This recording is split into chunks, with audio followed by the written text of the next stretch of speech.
This is a final video to fix a loose Type-C port on your Corsair K70 keyboard. And if you've noticed your cable wiggles or your keyboard disconnects randomly, you're not alone.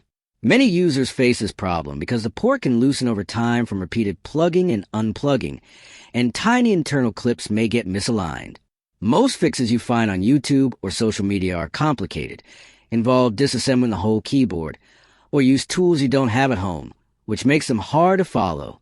But today on Rexist, I'll show you a simple trick that works without breaking anything. All you need is a small piece of heat shrink tubing or electrical tape to gently tighten the port and restore a firm connection instantly. This method keeps your keyboard safe, avoids permanent damage, and takes just a few minutes to do.